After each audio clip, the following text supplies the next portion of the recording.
Well, just as was widely tipped, Britain's Foreign Secretary Liz Truss has won the vote of Conservative members to become Britain's new Prime Minister, replacing Boris Johnson. And she seems to have learned at least one lesson from his fall. I campaigned as a Conservative and I will govern as a Conservative. Now, that said, Truss did pay tribute to Johnson, who was sacked by his colleagues for lying and going to office parties during the lockdown. But the weak applause did seem a bit embarrassing. Boris, you got Brexit done. You crushed Jeremy Corbyn. You rolled out the vaccine and you stood up to Vladimir Putin. You were admired from Kiev to Carlisle.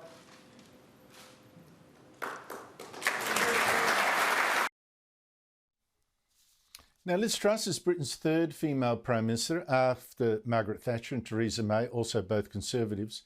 But already the identity police are after her for being white. Because, of course, the man she beat in this vote of Conservative members was Rishi Sunak, of Indian descent. And one presenter of a BBC talk show, for instance, was not impressed, said a brown friend of hers was upset, and so was one of her callers. And he said, if you ask me, it comes down to race. And I just thought, which is why we're talking about it today. But unfortunately, you know, the Tory party can't get over the his brown colour. Joining me from London is Tom Slater, editor of Spiked Online. Tom Slater, good to catch up with you. The identity police are still complaining that now a white woman won. I thought this was something to celebrate, but there you go. My question to you first is whether the right person won. That is the main question, as you say, whatever the woke whingers will happen to focus on. And I think the jury's still out on that. I mean, Liz Truss had a quite decisive victory, but she had a very bumpy campaign in some respects. She began kind of engaging in the kind of quite lame Thatcher tribute act, even dressing up as her at certain points, which, regardless of how you feel about Margaret Thatcher, it betrays a certain dearth of ideas, shall we say, not least the fact that a lot of Tory voters these days are people in the North and the Midlands for whom Thatcher is still an expletive, essentially. But she did improve, and whilst I think there are still a lot of questions as to whether she can rise to the challenge of this moment, resist the elements in her party who want to stop her taking the kind of action that will need to be taken to tackle this energy crisis, the jury is still out at this point. Now, what I find fascinating, and look, this is really about identity politics, I've got that, but is it just that? Truss is almost certain to lead a government where white men miss out on really the top jobs of what's a Conservative party. You've got Kwasi Kwarteng, almost certain to be the Chancellor or the Treasurer, James Cleverly, the new Foreign Secretary, and Suella Braverman is likely to be the Home Secretary. It's quite remarkable. What does this tell you? I think it tells me that the narrative is colliding with the reality, not just this incoming government, but Boris Johnson's government as well.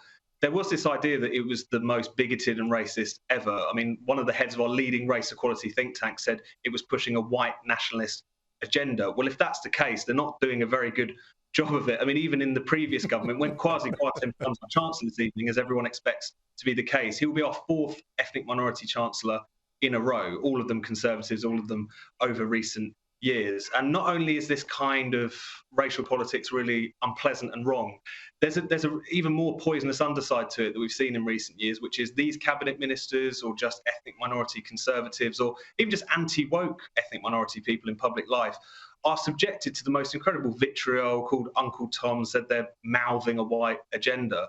And all of that has really got to stop at this point. All of this nonsense weaponization of racial politics to try and bash the Conservatives, it's not only wrong, it's also deeply unpleasant. And you would hope that with this new cabinet, as you say, all of the main offices of state, none of which going to a white man, surely that's the point at which all of this should stop.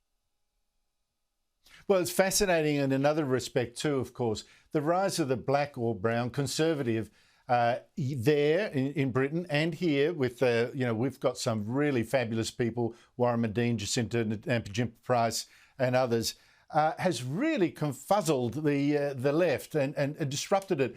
The idea being, of course, that minorities and immigrants naturally are the oppressed and therefore of the left. I think what we're seeing now is the strong counter to that. A lot of people who've done well in the minority groups have, in fact, just as likely to be conservative. In fact, probably more conservative than a lot of the patronising whites. Completely. I mean, as a shock to absolutely no one who's genuinely fair-minded, ethnic minority citizens are human beings like anyone else. They have their own views, they have their own interests, they have their own experiences, and they're not owned by the woke left, which has been the perspective that has definitely we've seen in recent years. And what I find particularly fascinating is that even as we've had governments in recent years, different governments, but nevertheless kind of seen as part of the same trend, say Boris Johnson's Conservatives or Donald Trump's Republicans, you're still seeing more and more ethnic minorities going towards these administrations, voting for them, backing them. But the demonisation of those governments being incredibly intense. So it just completely explodes the narrative and completely explodes this idea that any section of politics owns ethnic minorities in that sense. It's a really poisonous idea, I think.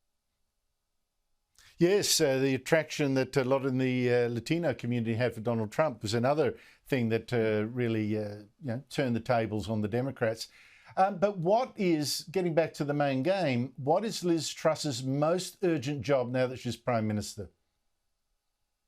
I mean, there's no prizes for guessing. It's getting a grip on this cost of living crisis, this energy crisis, trying to make clear that she can take decisive action in order to make sure that households are protected, that businesses don't all go to the wall unnecessarily. We're now starting to see reports leak out of her plan. She wasn't particularly forthcoming during the campaign of quite substantial intervention to try and keep people afloat. But I think the other thing she's really got to do, which she has talked about to her credit, is that it's also about the long term. It's also about making sure we never get into this hole again. And a large part of that is doing away with these green fantasies that in various Western countries we've been so gripped by for so long. The idea you don't need cheap, reliable and secure energy, that you can just continue to send all of this money towards expensive renewables that simply don't work at this point. But, given there's been a quite hysterical reaction even to her quite mild criticisms of net zero, she's definitely going to have a fight ahead of her on that front.